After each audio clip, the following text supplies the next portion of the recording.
Witajcie na następnej wyprawie. Dzisiaj naprawdę gruby odcinek, a mianowicie pokażę wam slumsy Dharavi.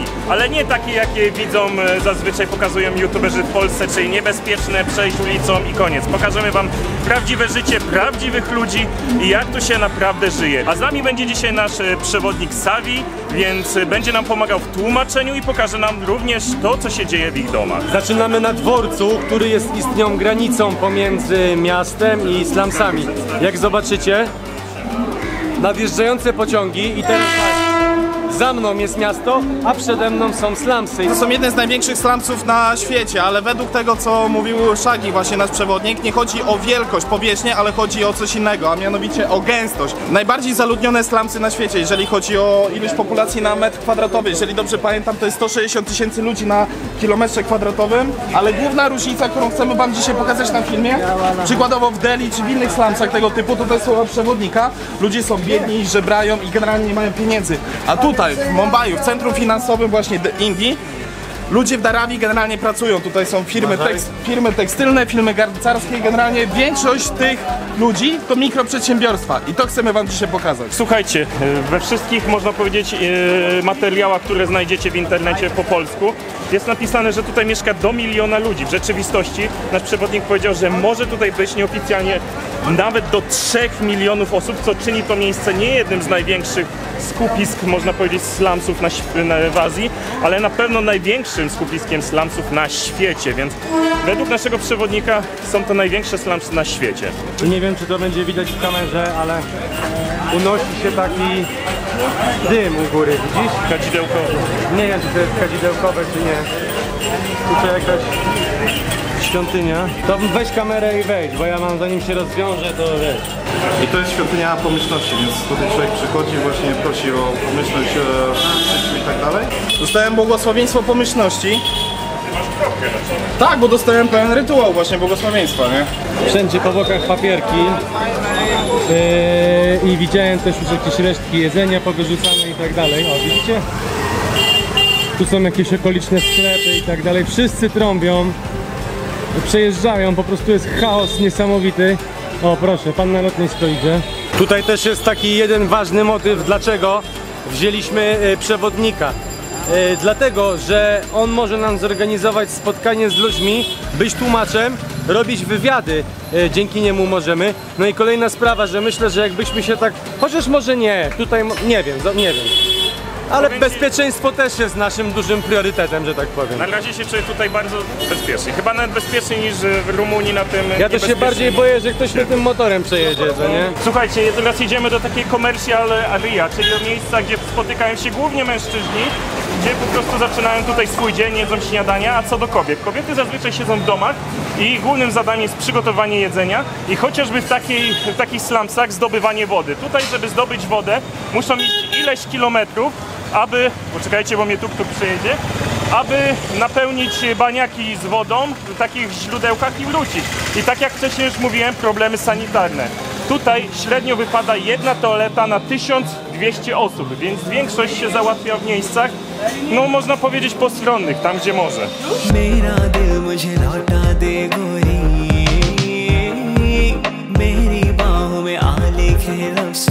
Jesteśmy w takiej restauracji, gdzie gotują kurczaka biryani. Jeszcze nie gotują, bo jest za wcześnie, ale chodzi o to, że za mniej niż $1 jesteście w stanie zamówić sobie tutaj jedzenie. Ci panowie je przyrządzą i tak naprawdę jesz ile chcesz, a to dlatego, że dużo osób z tego korzysta ze względu na to, że po prostu są zarobieni i wolą zamówić sobie tutaj takie jedzenie i je zjeść, niż gotować po prostu samemu. To są głównie zderzaki, widzę wszystko. Ale tu śmierdzi takim przepalonym plastikiem, powiem wam szczerze. Widać, że pan przerabia plastik, te zderzaki ze wszystkich możliwych samochodów, jakie są. Ale zobaczcie, że te zderzaki są oczyszczone ze wszystkiego, ze świateł. Są tylko zostaje tam plastik. I tam go tną, nie wiem czy to widać w kamerze, ale tam go tną po prostu na części. I potem gdzieś dalej idzie na coś przyczep, tak? O! Zobaczcie, grille od Forda, które zostaną przerobione A same te znaczki, stary, są warte po 200 zł. Taka ciekawostka, tutaj się odbywa recykling właśnie części plastikowych, samochodowych i tak dalej. I powiedzonko właśnie podobno, które krąży w Mumbaiu. Jeżeli ktoś ukradnie twój samochód, przyjedź tutaj, to prawdopodobnie go znajdziesz, ale już w częściach. I Dharavi właśnie słynie z przetwórstwa wszelkiej maści rzeczy. Zobaczcie, tutaj są jakieś kolejne plastikowe rzeczy. The first main business of the Dharavi people is a plastic recycling. After the plastic segregation over there, they go to that side for a crushing and the chopping. After chopping, they send to the plastic outside for a melting process. They melt the plastic at the high temperature, they make liquid form of the plastic. After that, they make long string of the plastic, and then after they make equal pallets of that, and that pallets they send to the manufacturer. And manufacturer makes so many things. Jeżeli chodzi o zapach, to na razie nie śmierdzi, że tak powiem, syfem, tylko w tym miejscu właśnie takim plastikiem przetapianym, niszczonym, ciętym. Zobaczcie, ile much. Tam coś, jakieś jedzenie przygotowywali. Muszek tutaj coraz więcej. Wiesz co, bo tam jedzenia dużo, tu akurat już śmierdzi takim żarciem, to nie? To się duszno zaczęło robić. It's soap? It's soap? Yeah, how you know? I feel the smell. Like soap. Jesteśmy w fabryce mydła i zobaczcie, polega to na tym, że najpierw zbierają zewsząd z okolicy kawałki mydła, łoju i generalnie tłuszczu. W ogóle my teraz chodzimy też po tłuszczu, on jest na ziemi. Na przykład tak jak umyje się ktoś raz, wyrzucą to później, to oni to zbierają. Tutaj jest to wszystko przerabiane, grzane i tak dalej i śmierdzi tutaj strasznie łojem. Natomiast następnie znowu poddawane obróbce i zobaczcie, wychodzą takie właśnie kosteczki, a z tych kosteczek finalnie pan przepakowuje do takich większych. Są oczywiście dodawane te detergenty pewnie i tak dalej, ono wychodzi takie, no jak mydło, takie białe, co nie? Natomiast tu wszystko na ziemi to jest po prostu tłuszcz. Tłuszcz i mydło, no. A to by się kropka rozmazała i masz teraz pauzę. Nie tylko mi. Mówię, że tak trochę dziwnie i ci ludzie się do nas nie odzywają. Widziałeś? Kogo? Dlatego się przewodnika też bierze, żebyś normalnie nie wszedł. Normalnie to byśmy czegoś takiego nie nagrali, to nie? Nie A wiecie, jak to wpuściliby nas. wygląda, że ten przewodnik po pierwsze to są jego znajomi, a po drugie pewnie on im odpala Odpala z im tego, co my kasę. zapłaciliśmy, Tak, wiesz, tak. hajs.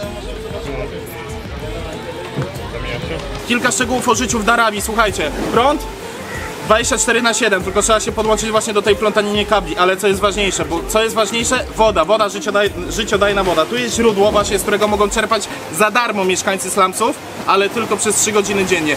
Tylko przez 3 godziny dziennie jest woda. To jest woda pitna, ale tak jak powiedział przewodnik, tylko dla lokalnych mieszkańców, nie dla nas. Gdybyśmy my się napili tej wody, to by się skończyło chorobą Montezumy i tygodnie w łazience. I a propos właśnie bezpieczeństwa w podróży, to partnerem naszej całej wyprawy po Azji jest Rankomat.pl, czyli porównywarka ubezpieczeń i my z niej skorzystaliśmy przed tą podróżą i mamy na przykład ubezpieczenie podróżne, ale Rankomat.pl to nie tylko ubezpieczenia podróżne, bo na przykład też OC i AC samochodu, a w tym momencie Rankomat.pl prowadzi bardzo fajną akcję dla młodych 18-30 lat z cashbackiem. Posłuchajcie o ich ofercie. Rankomat.pl, porównywarka, która pozwala szybko, wygodnie i świadomie ogarnąć ubezpieczenie OC i AC. Jak to działa? Wchodzisz w link w opisie, podajesz dane auta i kierowcy, porównujesz oferty różnych firm z pełną przejrzystością cen i zakresu ochrony, wybierasz najlepszą opcję, płacisz online, a polisę dostajesz na maila. A jeśli masz pytania, doradcy na infolinii mają te same uprawnienia co agenci stacjonarni, pomogą.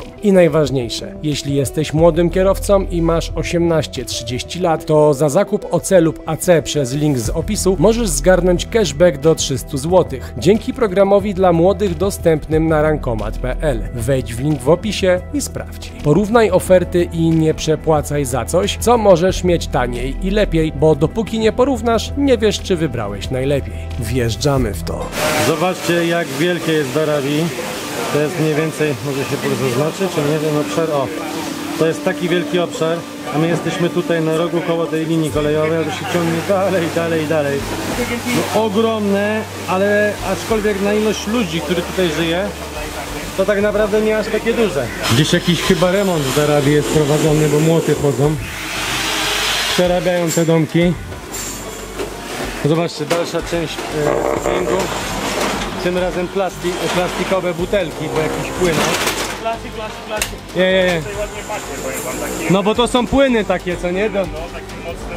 Tak. Mocnymi chemikaliami, ale z drugiej strony to jest fajny kontrast dla tego wszystkiego, co tutaj jest.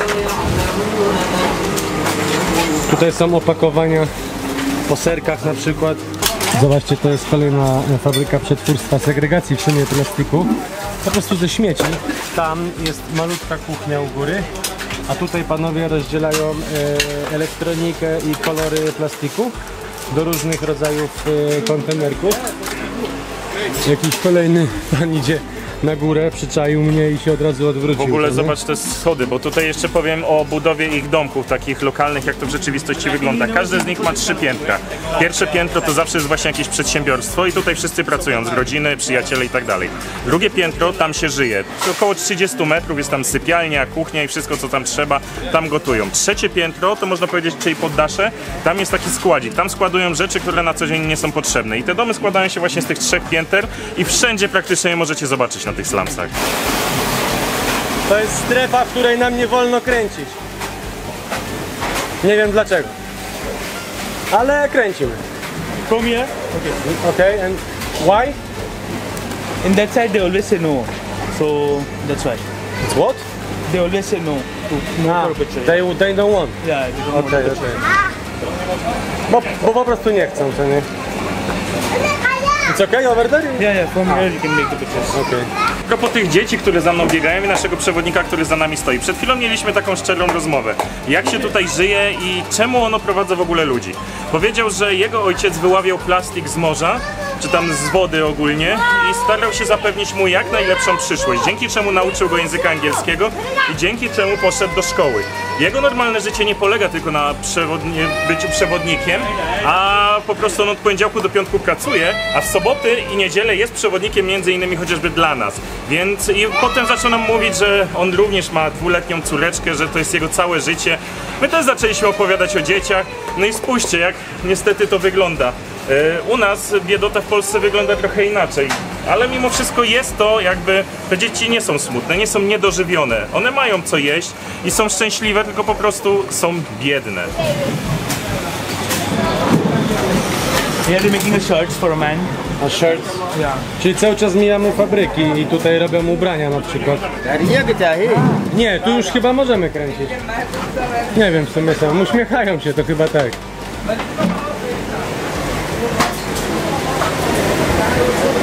O, zobacz. SK Trades.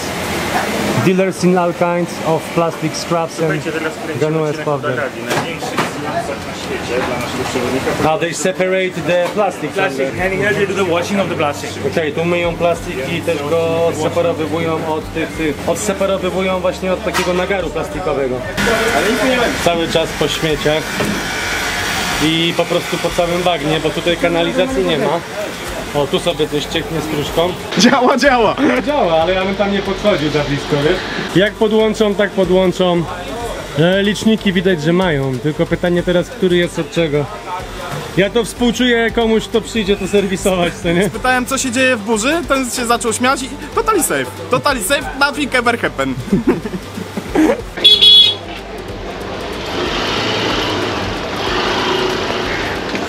Taki plakacik.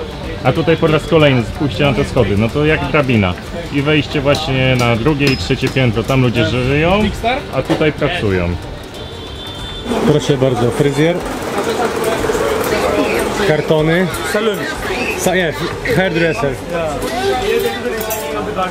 Tak, recykling kartonów przerabiają, ale to już chyba są gotowe produkty.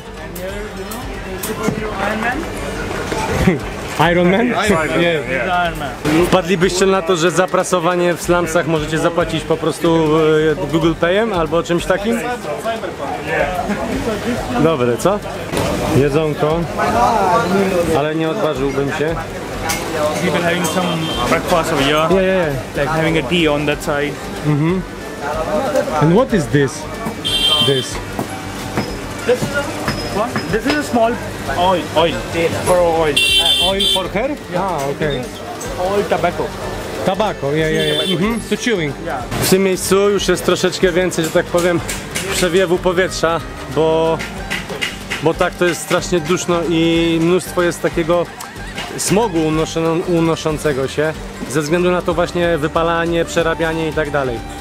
a tu jeszcze w miarę. Powiem Ci, że może jest to dziwne, co Ci powiem, ale cieszę się, że tutaj jestem. Powiem Ci, miałem dużo obiekcji co do Indii i nie tyle, co się ich bałem, co nigdy nie chciałem tu przylecieć. Naprawdę nie kręciło mnie to bycie tutaj. Zawsze widziałem te dzieci, które biegają dookoła i dolar. Da się to spotkać, ale ich jest naprawdę nie tak dużo, jakby chociażby w tym cyklim osiedlu, pamiętasz, w Rumunii. Tutaj naprawdę ludzie są jak to, co mówiłeś, mróweczki, pracują. Ten to przetwarza, ten to. Jest tutaj brudno, ale jest tu pewnego rodzaju ład. I powiem wam, że Bombaj jest to takie miasto kontrastów. Z jednej strony piękne wieżowce, Bollywood, fabryki Bollywood, to tutaj tworzą właśnie w większości te wszystkie firmy, które przynoszą miliardy zysku, a za dużym płotem są największe slumsy na świecie. I ci ludzie, mimo to, że biednie mieszkają, niekoniecznie muszą być biedni. Oni po prostu mieszkają w takich miejscach, ponieważ mieszkania tutaj są bardzo drogie. Kolejna fabryka, zobaczcie, tutaj robią z takich beli, po prostu te t-shirty, ubrania i tak dalej. I obczajcie, że jest pierwsze piętro i tutaj takie nadpiętro i u góry dopiero mieszkają.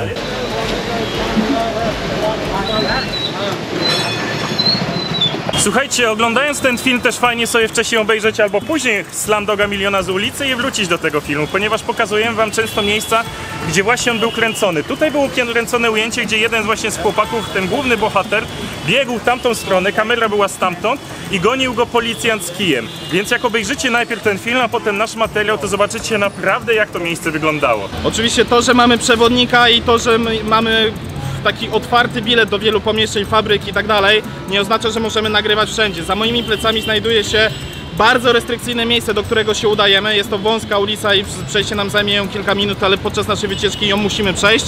Ale tam panuje absolutny zakaz nagrywania, więc teraz znikamy na moment. Filmowo dla was to będzie sekunda, ale my znikamy prawdopodobnie na kilkanaście minut do momentu, aż przewodnik powie: możecie włączyć kamery z powrotem.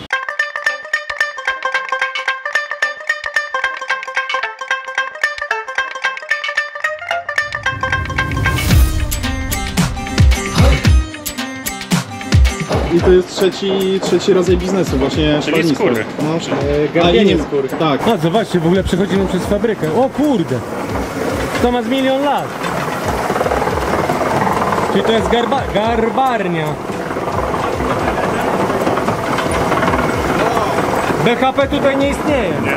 BHP hamuje pracę. BHP hamuje pracę. Co? Prawdziwa skóra, czuć. Mięciutka. Grubo to, nie? Aż się ze mnie leje po prostu. Tam u góry mieszkają, wywiesili pranie. A to, co wcześniej widzieliśmy, tą garbarnię, to teraz tutaj są z niej w środku sprzedawane produkty, widzicie? Już przerobione. Ja bym tu nie szedł, kochany. Uciekaj stąd. Spójrzcie na ten sklep. Portfele, paski skórzane, wszystko właśnie takie elementy osobiste wytwarzanej skóry i jeżeli chodzi o jakość. Nasz przewodnik powiedział, że kilka lat temu kupił portfel, o który oczywiście dba, nawilża go i tak dalej, ale od kilku lat, z racji, że to jest wysokiej jakości skóra, jest prawie jak nowy, czyli nie dość, że wszystko jest wykonywane ręcznie na miejscu, to jest wysokiej jakości. My name is Łukasz. Nice to meet you. What is your name? Raju. Raju. Yes, Raju. Raju. This is your family shop? This is your shop, or you bought it from someone and you paying the rent for someone? This one family shop. This is family shop. Family shops, family business. From generations, yes? Yes, yes. This one 2 generation. 2 generation, yeah? How long your family clinic in Dharavi? 18. 18 years. 18 years, okay. This is walls, this belt, this is affordable. You can live in the high quality life, or you need to another job. ये लाइफ कैसा है इधर अच्छा है कि The best. और भी कुछ चाहिए आपको लाइफ में आगे लाइफ में सबको आगे चाहिए ना. अच्छा so it's like a life is good over here but he want more you know to take care about more about the ख्वाहिश कभी कम नहीं होती. for better education for their children Yes. and all. Do you like to live in the Dharavi? How do you feel with the people and the personals? Do you feel the commitment in Dharavi? आपको कैसा लग रहा है तारा में ऐसा लगता है कि नहीं गुड. लोग कैसे हैं बहुत अच्छे हैं. सबसे व्यवहार है. सब मिलके त्योहार भी करते हैं. और आपका लाइफ कैसा चल रहा है okay. People think that slums are dangerous. Do you feel that is any dangerous in slums? In the Dharavi, do you feel that someone can rob your shop, or you feel that is safe and you can close the shop and go to the home? नहीं या सर, वैसे लॉक करके जा सकते हो. खुला भी रहेगा तो कोई प्रॉब्लम नहीं है यहाँ पे. Okay, so Dharavi is totally safe. There's no any kind of chances of robbing and stealing in Dharavi. If the shop is open, there's no any kind of worry about that. All the people live here, everyone know each other, so totally safe. Government give the offer to people living in Dharavi that they will offer the new house, the new homes, but in meantime they doesn't offer any jobs, and as we saw, this is your business. Someone give you the offer to change the spot of living, and if they offer you the new house, what was your answer? Job के लिए देखो, जॉब मिल जाए तो अच्छा है, आदमी को एक कारोबार मिल जाएगा. और यही जॉब करोगे या फिर दूसरा कुछ जॉब करोगे? यही रहेगा तो ही करेंगे, जब ये नहीं रहेगा तो कहाँ से करेंगे, तो आदमी दूसरा ढूंढेगा ना. So अगर ये कारोबार चलेगा पहले जैसे तो आदमी इसी को करेगा, जब नहीं रहेगा तो आदमी इधर उधर तो भागेगा ना. Okay, thank you so much. I wish you all the best. Thank you so much for the interview. Aparaty trochę ostygły, że tak powiem. My też trochę ostygliśmy, a teraz fajnie by było wrócić tam do środka, bo taki strzał ciepła dostałem. Z minus 20 do plus 20. W ogóle typ się zdziwił, że u nas w Polsce jest temperatura do minus 20, jak mu tłumaczyliśmy, Łukasz mu pokazał śnieg, to się pyta, ale co, jak pada, to wszystko pozamykane? Nie, normalnie idziesz do szkoły, do pracy. On się pytał, co jecie, jak jest zima? Śnieg! Oglądając właśnie Slumdoga Milionera z ulicy, to mogę wam powiedzieć, że w tym filmie było to przedstawione gorzej niż to wygląda w rzeczywistości. Aczkolwiek niewykluczone jest to, że kiedyś wszystko wyglądało tak jak tutaj. Bo po prostu no czasy się zmieniają, tak? I na dobre. Czy czujesz się tu niebezpiecznie w jakikolwiek sposób? No skutery, to się boję, że mnie skuter trzaśnie, ale tak poza tym... Znaczy się, generalnie jest tu moim zdaniem na chwilę obecną z przewodnikiem i tu gdzie chodzimy jest bezpiecznie. Ale gdybym był tutaj sam, nie wiem czy bym się czuł aż tak, co nie? No, bo byś nie wiedział co cię spotka i Tak. chyba żebyś zabłądził tam gdzie można nagrywać, to byśmy mogli dostać... Tam gdzie nie można. I wiecie co, z czym ja sobie głównie wyobrażałem to miejsce? Że ciągle za mną będą biegać dzieci, daj mi dolary, daj mi dolary. Jeszcze się z czymś takim nie spotkałem, więc to jest dla mnie taki szok, że gdybym wiedział, to tak naprawdę moglibyśmy tutaj sami przyjść. Oczywiście byśmy wtedy wam nie pokazali tyle, nie byłoby interwiu ani niczego takiego, więc cieszę się, że mamy Bloczek, przewodnika. co? No, ale powiem wam szczerze, że gdybyśmy byli we trójkę i szli tutaj sami, to nie czułbym takiego dużego strachu. Bardziej bym się bał, że ktoś mnie okradnie, ale tak, że ktoś A, no mnie to o to mi zabije, chodzi, czy coś, tak, to tak. w ogóle zero strachu takiego. Człowiek, ktoś tu zaraz zginie i na pewno to nie będą oni. Ty, ja gadam z przewodnikiem, na mnie wali skuter i nie zwalnia, no gdzieś tyle obok mnie przyjechał, Tak. nie? I po prostu jest prawo większego. Tak, i przewodnik powiedział, że on jest dobrym kierowcą, ale w godzinach szczytu on się boi tu jeździć. Czasami się wydaje, że jeżeli są slumsy, to one są pozostawione na marginesie życia i nikt tego nie kontroluje.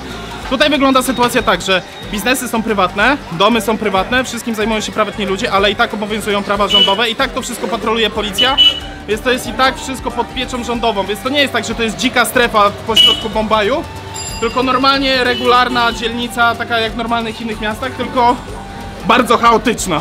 Mały rebus, za moimi plecami jest szkoła prywatna i państwowa i teraz 5 sekund na odpowiedź dla was, która jest prywatna, która jest państwowa. Raz, 2, 3, 4, 5. Ta jest państwowa, słuchajcie, ta wyglądając o wiele lepiej, to właśnie jest szkołą państwową, obok jest szkoła prywatna. W szkole państwowej mieszkańcy dzielnicy dostają wszystko, dostają uniformy, dostają przyrządy, dostają właśnie plecaki i tak dalej, książki i tak dalej, po to, żeby mogli się wyedukować. Wszystko w celu, aby następne pokolenia miały lepiej. I obowiązkowa nauka trwa do 10 klasy, czyli by właśnie takie minimum edukacyjne zapewnić przyszłym pokoleniom. I tak jak powiedział przewodnik, aby następne pokolenia miały lepiej. W ogóle widziałem pierwszą rzecz, która nie była, uważaj, nie była recyklingowana, tak bym to znalazł, leżał cały motor na śmietniku. Widzieliście tego? I ciekawe, czy go jeszcze uda się naprawić i dać mu nowe życie. Na pewno się uda, ktoś go weźmie z tego śmietnika i porozkręca, a części można przetworzyć na miliard różnych innych rzeczy. Dalsza część marketu, tutaj czosnek, łuskany, nieuskany, jakieś owoce, nie, to ziemniaki są takie dziwne.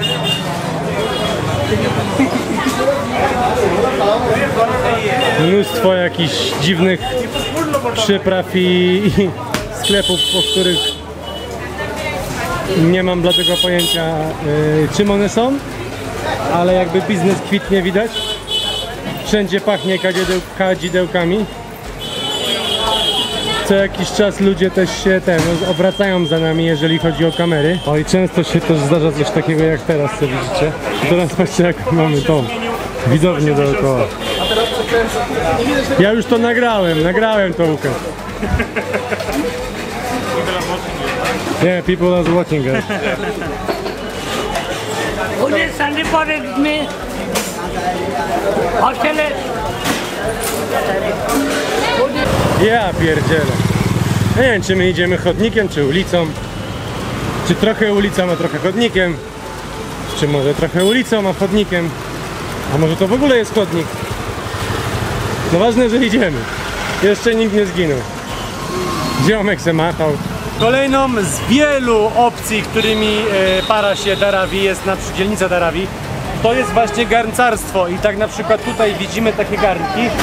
Niektóre są na wodę, niektóre są na mleko. Tu jest taki jeden ciekawy z dziurką, który jest na dolary, na jakieś świeczki i tak dalej. Ale o co chodzi? O to, że ta glina, ta ceramika, tak? Utrzymuje temperaturę wody, którą po prostu schładza. I jest to jedno właśnie z przedsiębiorstw, których jest w Dharavi bardzo dużo. This is my neighborhood where I born in Border. Your neighborhood, tak? Pan się tutaj urodził, nasz przewodnik. Tak, teraz idziemy do jego domu. Nie mam bladego pojęcia, co idzie tymi kablami, ale pomarańczowy to chyba światłowód. Na pewno. A, zatkała się kanalizacja. Hello, thank you. Dajcie tutaj, wybiło. A, tu szambo wybiło, tam wcześniej pan patykiem.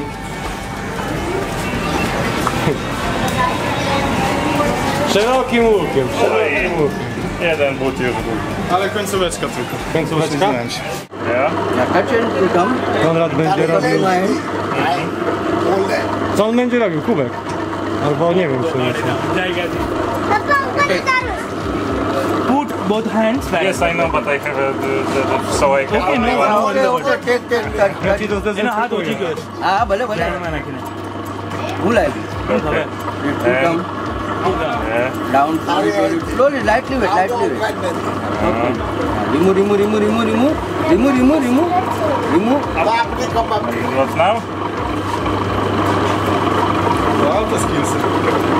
put them inside Wracasz do Polski, zaczynasz robić garnki, co? No o! Jak uwierz w ducha. slowly slowly finger you So with the help of thread, you cut it. Proszę bardzo. take picture Mój pierwszy garnek. Piękny! take picture Trochę tak mówiłem jak uwierz w ducha scena. Pan mnie trzymał za ręce, zrobiłeś się romantycznie. Ale piękny wyszedł, naprawdę. Wchodzimy teraz do domu naszego przewodnika, pokazać wam jak mieszka się na Dharavi. Ale żeby to zrobić, musimy zdjąć oczywiście laczki i ułożyć je z jednej strony, Gdzie mamy jeszcze stoić? Z jednej no na strony. zewnątrz z jednej strony, Ułożę je tutaj. na przykład. Hello, nice to meet you. And she's my sister. Hello.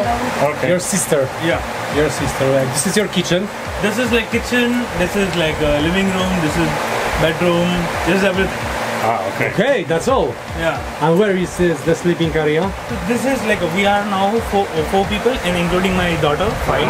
Five. My father, my sister, and then my wife, me, and my daughter. So like two people on ground over here, and me, my wife, and my daughter upstairs. Okay, so this is a second floor, czyli tu jeszcze ma jeszcze jedno piętro, tak?